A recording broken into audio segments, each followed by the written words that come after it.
Olá, pessoal. Aqui a gente vai começar o nosso programa de desenvolvimento para o ensino, né? Que é aí um curso, né, que vai complementar a formação de vocês enquanto monitores da instituição, tá? Isso é fundamental aí para a qualificação de vocês, para além do conhecimento em si do conteúdo da disciplina, né? Mas para entender alguns aspectos do ensino e do propósito da monitoria, tá bom? Então, nossos objetivos aqui é que vocês consigam compreender a finalidade, né, do Programa de Desenvolvimento para o Ensino para Monitores, né, que a gente vai apelidar de PDE, né, que vocês consigam compreender o conceito de educação na saúde, certo? E analisar a relevância do estudo da educação na saúde para profissionais da saúde e diferenciar possibilidades aí de qualificação profissional, né? Tudo bem. Primeiro, então, vamos para uma avaliação diagnóstica para vocês refletirem aí um pouquinho sobre vocês. Você sabe por que quis ser monitor ou monitora, né? Esse motivo é claro para você? Pense aí um pouco, né? É muito comum, né, que as pessoas escolham isso por gosto pela disciplina, né, pela matéria, ou por um interesse de um certificado, né, para incremento curricular, né? E, primordialmente, seria interessante que tivesse um interesse aí em ensinar o próximo, ensinar seus colegas, né, que é aí o cerne da monitoria, além de ter aí uma introdução à docência, tá bom? Tudo bem. E você tem interesse em seguir carreira na docência ou na preceptoria da saúde, né? Isso muitas vezes não é um interesse inicial de muitos estudantes para a carreira, às vezes por falta de perspectiva que isso é uma possibilidade de carreira, né? Ou por não ter contato com isso durante a graduação, né? Então, se boa forma de você se aproximar dessa área, mas se você eventualmente nunca pensou sobre isso, a monitoria pode ser um local de descoberta de uma nova vocação. Bom, você faz ou pretende fazer iniciação científica, né? Porque a monitoria acadêmica ela tem um foco no ensino e a iniciação científica um foco na pesquisa, mas ambas são atividades aí fundamentais e interessantes, né? Para complementar a sua formação e você pensar sobre uma carreira acadêmica, né, uma carreira na universidade. Muito bem. E você sabe o que é preciso para ser professor universitário, né, ou para ser preceptor? Isso daí é uma questão interessante que muitas vezes a gente não conhece e a gente vai discutir isso um pouco ao longo das formações, tá bom? Muito bem. Então vamos para a primeira questão aqui para iniciar o PDI, né, o Programa de Desenvolvimento para o Ensino. Qual que é a nossa finalidade com ele? São três básicas, né? Que vocês compreendam o próprio processo formativo, né?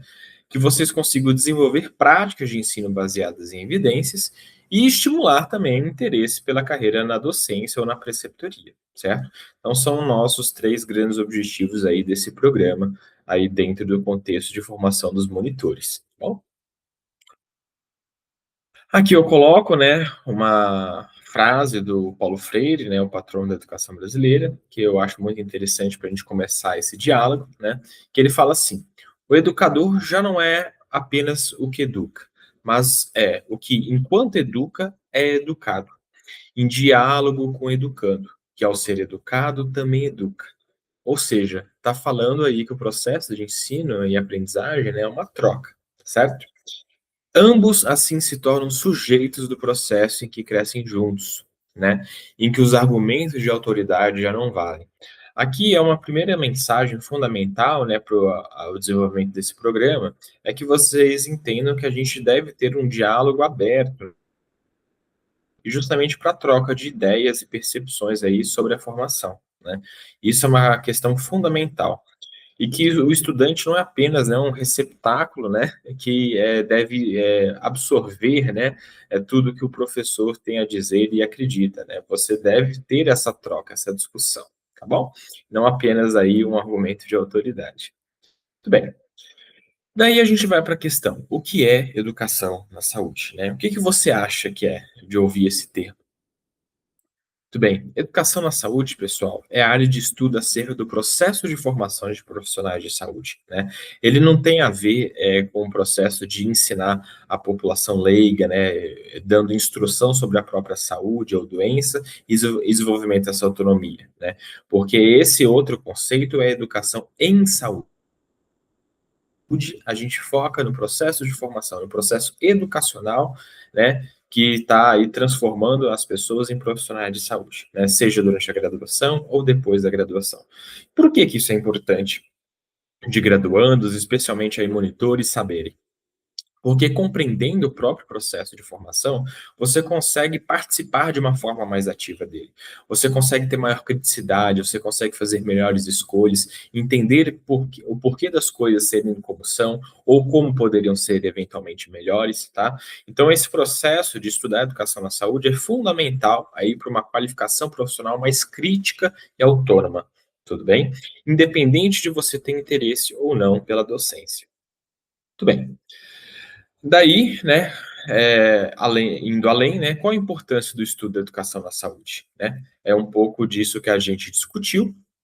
E pensem também que se você tem um interesse particular na docência, é ainda mais fundamental, né?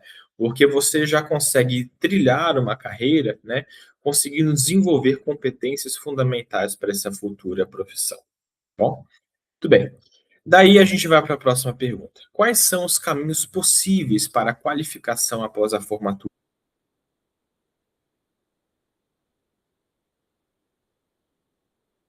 permanente depois que a gente se forma na graduação? Porque, evidentemente, a graduação muitas vezes não é suficiente, né, para a gente desenvolver a nossa carreira da forma como a gente deseja, né? Então, discutindo aqui algumas possibilidades básicas de qualificação, né? Após a graduação ou no final dela, né, é possível fazermos estágios, né, sejam estágios voluntários ou estágios pagos, né, a depender da área, que visam a dar uma formação mais prática, né, em serviço, e que pode ser algo bastante interessante. Podemos fazer uma pós-graduação lato sensu, né, que é um curso que visa aprofundar de uma área, mas ainda de uma forma um pouco mais ampla, né? Pode ter variadas cargas horárias teóricas e práticas, né? Mas em geral, né? Todas essas pós-graduações, por lei, tem que ter mais de 360 horas e podem ou não ter um TCC associado, né? Ou seja, a realização de um trabalho de conclusão de curso. Tá bom, então a pós-graduação é para você continuar se especializando numa área e fazer esses estudos mais teóricos e ou práticos. Tá bom? Daí a gente tem o MBA, que o MBA é um tipo de pós-graduação lato sensu, mais voltado para a gestão, né? Então, se você quer ser gestor de serviços de saúde ou educacionais, por exemplo, né? Pode ir para seguir e segue as mesmas regras da pós-graduação lato sensu. Existe um tipo particular de pós-graduação lato sensu, que é a residência, né? A residência, ela pode ser uma residência médica, uma residência multiprofissional, e ela segue essa carga horária aí por lei de aí no máximo 60 horas semanais, ou seja, uma carga horária muito mais intensa do que os outros tipos de pós-graduação lato sensu, né? E ela pode ou não ter aí um TCC associado, né?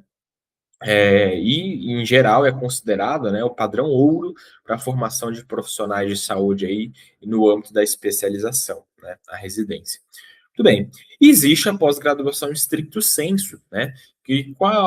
Quais são os tipos de pós-graduação em stricto sensu? É o mestrado e o doutorado, né? O mestrado uma pesquisa que você desenvolve, além de ter que realizar algumas disciplinas aí ao longo de 2 ou 3 anos, né? E o doutorado você realiza aí ao longo de 3 a 5 anos, mais ou menos, com uma média de 4 anos, né?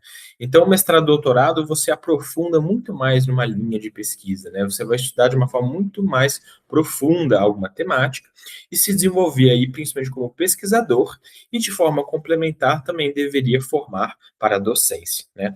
Inclusive no Brasil, a pós-graduação ela é o requisito mínimo para você ser professor universitário, né? Então, por lei, no mínimo uma pós-graduação lato sensu e idealmente no mínimo uma pós-graduação em stricto sensu, como o mestrado, né? Que costuma ser o título mínimo para entrada na carreira universitária, né? Muito bem. Então, pessoal, ficamos por aqui no momento e a gente continua conversando nas próximas aulas.